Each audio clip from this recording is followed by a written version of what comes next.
छोटा बड़ा नहीं देखते हैं। अब ध्रुव जी की उम्र कितनी थी? केवल 5 वर्ष के थे और जाकर के तपस्या करी। तपस्या करने के बाद उन्होंने नारायण के दर्शन कर लिए। दिव्या गजेंद्र दस्यः। जब ध्रुव जी ने अपने पिता की गोदी में बैठना चाहा था, जो ध्रुव जी की जो माता थी, सौतेली माता जी बोलते हैं, उन्होंने ध्रुव जी को ताना मार दिया था, अगर तुम्हें अपने पिता की गोदी में बैठना है तो तुम मेरे गर्भ से जन्म लेकर के आओ, तब तुम्हें पिता परम पिता की गोदी प्राप्त होगी। तो ठाकुर जी कभी ना जाति देखते हैं, ना पाति देखते हैं और ना ही बिरादरी देखते हैं। भगवान तो सबको एक सम्मान समझते हैं। अगर भगवान जाति पाति देखते होते तो आगे मान लो विदुर जी तो दासी के पुत्र थे, भगवान ने दुर्योधन की मेवा त्याग दी थी और विदुर जी के घर केले के छिलके खाए थे। जैसे ही सुखदेव जी ने महाराज ने राजा परीक्षित से कहा कि देखो अगर भगवान जाति देखता होता तो जाति तो दासी के पुत्र विदुर जी महाराज थे, फिर भी भगवान ने जाकर के मेवा आदि प्रसाद पाया था। सुखदेव जी कहते हैं राजा संसार है, संसार में हर तरह के लोग हैं। इधर परीक्षित जी कहते हैं महाराज ये विदुर जी कौन है?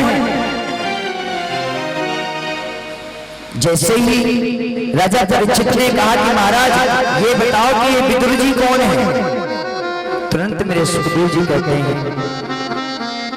जब कौरव पांडवों का युद्ध हो रहा था, जब कौरव और पांडवों का जब अन्याय कर रहे थे तो लक्षगिरा में उन्हें बंदी कर लिया था। उनके साथ बड़े ग्रंथ यंत्र आदि षड्यंत्र रचा जा रहा था। उसी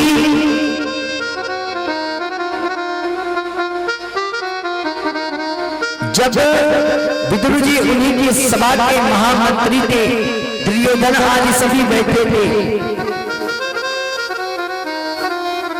पांडवों को मारने के लिए षड्यंत्र रचता था, लेकिन मारे तो मारे कैसे? तब विदुर जी को दया आ गई। ध्यान रखना, जो ठाकुर जी के भक्त होंगे उनके अंदर प्रेम और श्रद्धा दया तीनों विराजमान रहेंगी।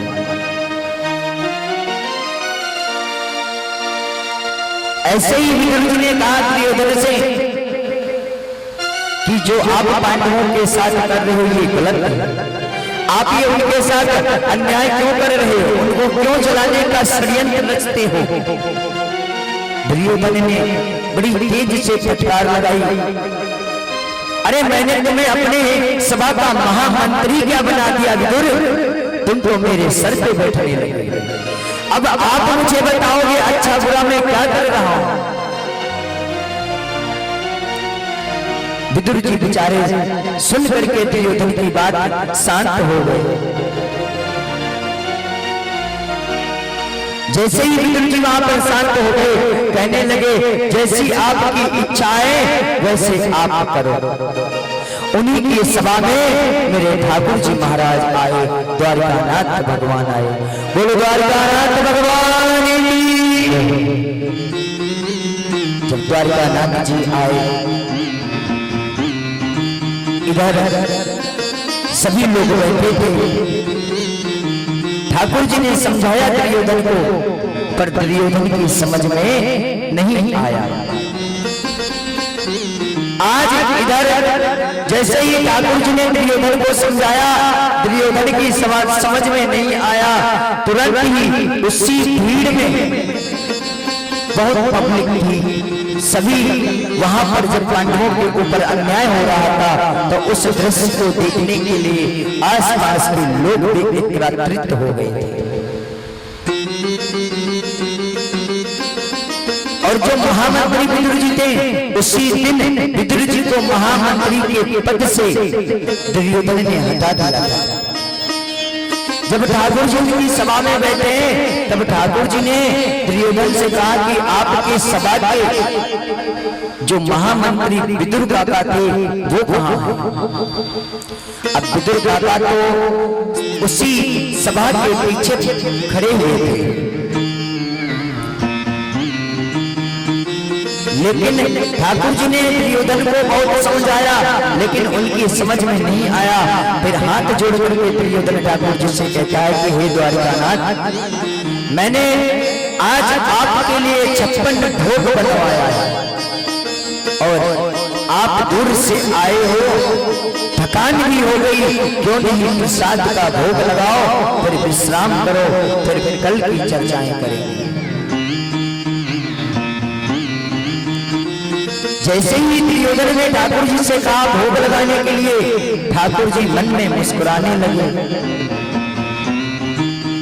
और कहने लगे, अरे दुर्योधन, वैसे तो मुझे भूख नहीं है, और दूसरी बात यह कि द्वारका नगरी हमारे विदुर काका गए थे और हमें निमंत्रण देके आए थे। अब जैसे ही विदुर काका ने सुना कि मैं तो लाला का कभी गांव गए भी ना, द्वारका नगरी तो कभी गए भी नहीं, और बताओ सभा में कह रहे हैं कि विदुर काका हमारे घर आए, हमारी मजाक उड़ा रहे हैं क्या? दुर्योधन हंसने लगा, अरे वो विदुर, उनके घर में खुद के लिए तो खाने को नहीं है, तुम्हें क्या खिलाएंगे? जैसे ही दुर्योधन ने ये कहा, ठाकुर जी ने कहा, दुर्योधन को समझाया कि आपने 56 भोग लगाया है, 56 भोग बनवाया है, या तो आपके मन में श्रद्धा होती तो मैं भोजन पाता, न तो आपका मन है खिलाने का और न ही मेरा मन है भोजन पाने का।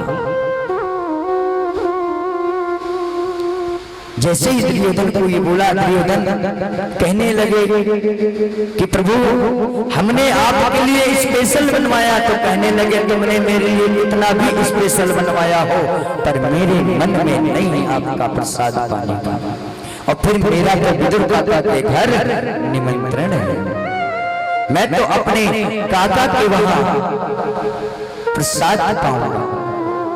आज इधर ठाकुर जी की कृपा से विदुर काका उसी सभा से जाकर के अपने घर में पहुंचे और गुदरानी को आवाज लगाई, अरे देवी सुनो, आपको पता है आज मेरे कन्हैया ने दुर्योधन की सभा में मेरा सर ऊंचा कर दिया और कह दिया कि विदुर जी मेरे द्वारकापुरी में आए थे प्रसाद का निमंत्रण देने। जैसे ही विदुरानी ने सुना, तुरंत कहने लगी कि स्वामी, घर में तो कुछ है नहीं, एक काम करो, आप बजरिया में चले जाओ और हमारे लाला आने वाला होगा, आपके लिए कुछ खाने को लेके आओ। दुर्योधन की मेवा त्यागी सारे घर खाए, अभिमानी दुर्योधन था, 56 भोग प्रभु ने ठुकराए,